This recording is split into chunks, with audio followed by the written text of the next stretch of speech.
I want to leave my girlfriend who was roped. I realize right up front that I'm going to come across as a jerk and I will probably get lots of hate for this, but I'm looking for all points of view. Also, this is going to be very long because I just don't know what to leave out and honestly I need to vent some. Here is the story. A year ago, actually a year and a month ago, my girlfriend was roped as she was leaving work. Thankfully she was not unalived, however her attacker did threaten her with a weapon. Fortunately the store she works at had cameras in the parking lot, and between them getting video of the attack and the bank across the street getting the attacker's car on camera, the police were able to catch him within a day. Between the video and DNA testing he did not even contest, he just plead guilty in exchange for not receiving the max. Since there were aggravating circumstances, the weapon, the judge gave him a 20-year sentence, and with time for good behavior he can be out in about 10 years, give or take. I tell you all of that to make it clear that her attacker is no longer a threat. She doesn't have to fear him coming back for her at least for 10 years or so. Obviously this was a very traumatic event in her life, and while I was not a victim per se, it was also very traumatic for me as well. I can't imagine what she has gone through, and I don't compare my situation to her at all. But I have had severe bouts of depression because I couldn't protect her, and knowing someone else was harming her sometimes was almost more than I could handle. Right after the incident she did not want to see me. I get that. It hurt, but I understood. Her parents picked her up from the hospital and I did not see or hear from her for a week, which I sort of get, but I think I could have gotten a text or something just saying she was okay. Finally a week and her sister calls me and lets me know that she is staying with her parents and she will be calling me in a couple of days. She never called me. Instead I once again get a text from her sister saying she would like me to come over for a few minutes so we can talk. I get up and go over and am greeted at the door by her mother, who very calmly and very coldly starts laying out to me how I am to act and what I am to say.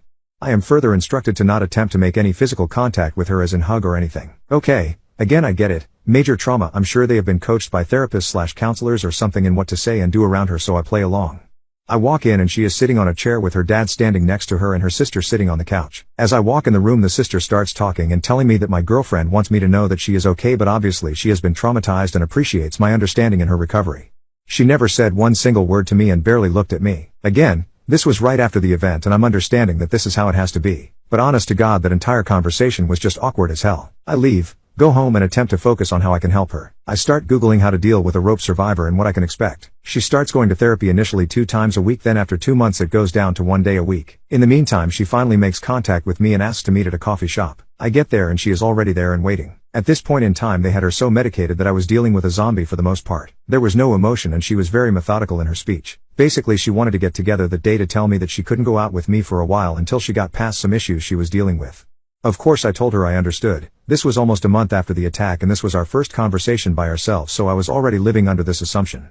I told her I would be there for her and that whatever she needed, whether that be space or a shoulder to cry on or anything, I was there for her. I started to tell her that I loved her and she stopped me. She told me that right now she didn't want to hear that and that I had to respect her wishes. I was once again a little hurt and frankly surprised, but I said whatever she wanted. She starts texting me the next day. Little things, nothing important, but I think it is a big step in getting back to where we were. This goes on for another month and a half. I finally asked her at the month and a half mark if we could meet for dinner. She didn't reply for 2 days and then said that she had to wait for to talk to her therapist. Finally she agrees to this but sets the date for another month away. Now mind you, this is almost 4 months after the attack and so far I've had 1 physical conversation with her in person and 1 bizarre conversation with her and her family. Oh yay, I need to mention this. I am not being updated on her progress by anyone. Granted, I realize that I am not officially family nor am I entitled to do anything, but it would have been nice to just get a text or call or something from someone telling me that she was doing good in therapy or was not or anything. We go out to eat at a small bistro that we ate at all of the time. I met her there and I was waiting for her to show up. After sitting for a half hour waiting, I text to see what was up. I just get a text of on my way. She finally arrives and sits down. I ask her how she has been and she snapped at me and told me to not ask her personal questions. We ate and after dinner I wanted to just sit and talk because I missed the person I had talked to almost every day for the previous 3 years. But when she was done eating she said that she was ready to go home. I asked her if she could stay for just a few minutes to talk, but I could see that she was becoming physically anxious and I did not want to upset her, so I said that I loved her and missed her. She just walked away. She goes back to texting me the next day like nothing had been wrong. We actually start to see each other once a week for lunch and she is getting more and more comfortable with being out, so she sits and talks a while. She has also started a new job which she tells me about. This goes on for another 4 months. I'm happy to see her and all, but honestly I'm very lonely and we have not even so much as held hands. Then one day she doesn't show up for lunch. I text to see if she is okay. No reply. I call her parents to see if they know where she is and to make sure she is okay. I got the runaround from them and by this time I'm starting to get upset because I don't want to know where she was at or anything, I just wanted to know if she was okay.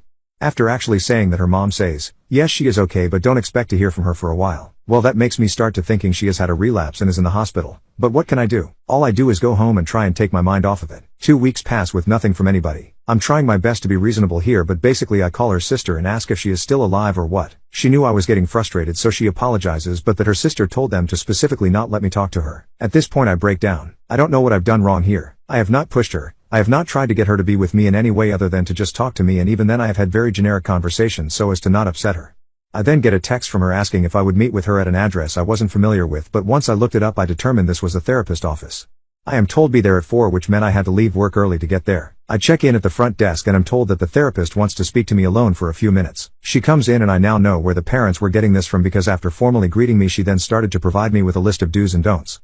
She then told me that my GF wanted to speak to me and had something to tell me. I go in and she is sitting on one chair and I am instructed to sit in the other. She has a box of tissues and has been crying. The therapist tells me that I am here because my girlfriend has something to tell me and that she wanted the safety of therapist office to feel safe.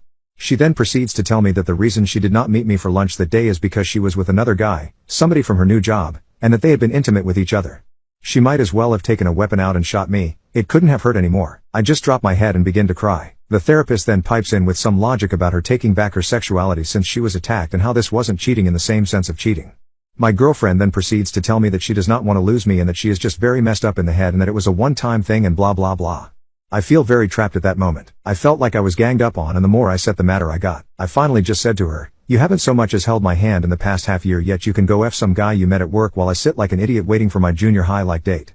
This of course caused her to go into hysterics and the therapist asked me to leave. I apologized and told her to text me if she wants to keep working this out. I get that text later that day. Now she is all chatty and crap telling me that this was the worst mistake of her life and please talk to her. I tell her that I don't know if I can go on with this but agree to meet her. I flat out tell her right up front when I see her that for me to even consider going forward with this that she has to cut this other guy off, period.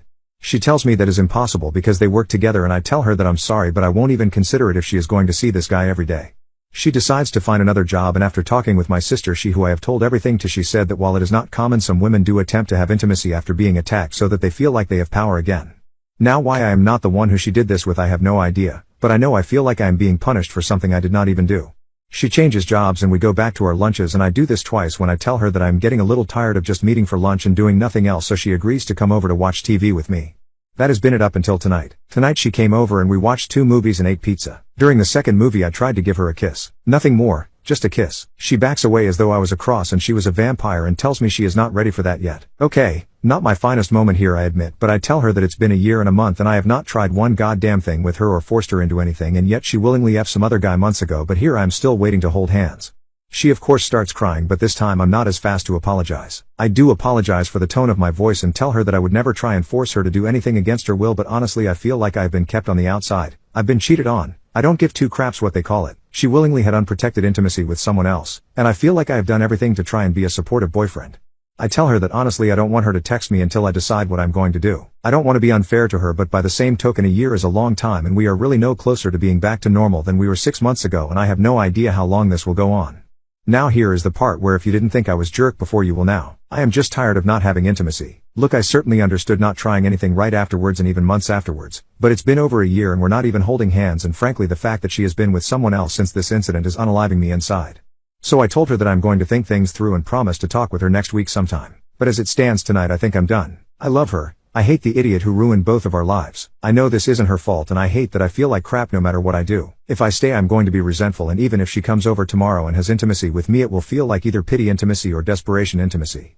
But I know ending this will be punishing her for something that isn't her fault either. Advice? My god, this is way too long. TL, Dr. GF was roped over a year ago. In the meantime I have given her space and let her deal with things as she deems fit. We have not been together intimately since the attack. She on the other hand has been with another guy since. I think I'm done but looking for advice.